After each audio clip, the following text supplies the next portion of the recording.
carry children of our own. Менің видео. Осы қыздар көріп осыны өліп атады ғой. Ал осы әннің мағынасын біледі ме екенсіздер? So, my name is Qasim. Today we're gonna learn English with song Perfect at Sheeran. Please enjoy the video. Кеттік. Сонымен, I found a girl for me, яғни Эд Ширен айтқысы келгені өзінің соншалық ұзақтан күтіп жүрген қызын кездестірген, яғни тапқан. Келесі, Darling, just dive right in and follow my lead. Бұл жерде екі күшті сөз бар. Dive in және follow my lead.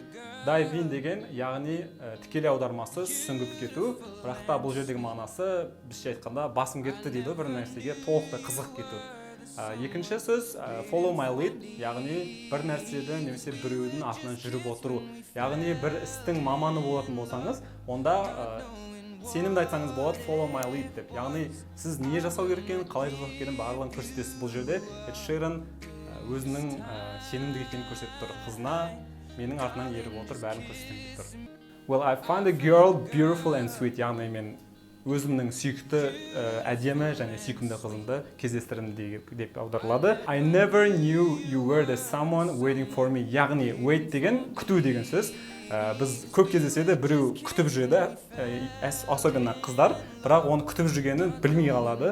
Бірақ сол күтіп жүрген білген кезде сонда керемет сезімдер болады, осы сөйлемде күшті берілген.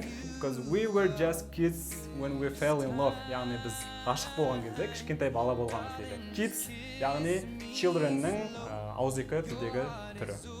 Not knowing what it was, яғни кішкентай болған кезімізде біз ол махаббаттың не екенін білмедік дейді. I will not give you up this time. Яғни бұл жерде керемет сөз give up, give something up. Яғни бір нәрсені тастау, тоқтату, яғни жаман әдеттер туралы. Ал give somebody or someone up болатын болса, онда біреуді тастап кету. Яғни бұл жолы мен сені тастамаймын деп айтып. Darling, just kiss me slow. Your heart is all I own. Яғни бұл жерде айтып кететін нәрсе kiss me slow.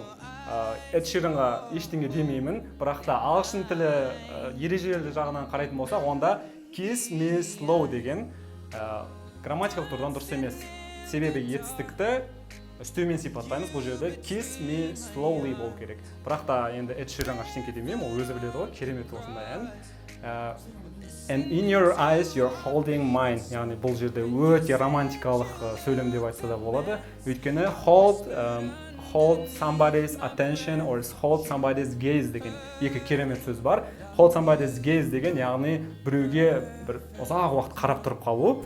Ал мысалға hold somebody's attention деген біреудің назарын ұстап қалу. Мысалға hold your attention, мысалға менде назарларыңды ұстаңдар деген сияқты.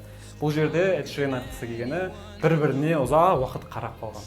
Сондай махаббат, романтикалы.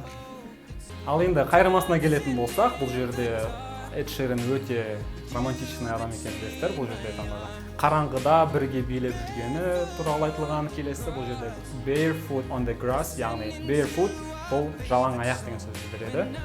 Бұл да бір романтикалық саналады. When you said you looked mess, яғни mess деген сөзді алатын болсақ, бұл мысалға үй шашылып жатқан кезде айтамыз mess деп, немесе адамға келетін болсақ, қандай ұйпа-тұйпа, алба-жұлба болған адамды айтады.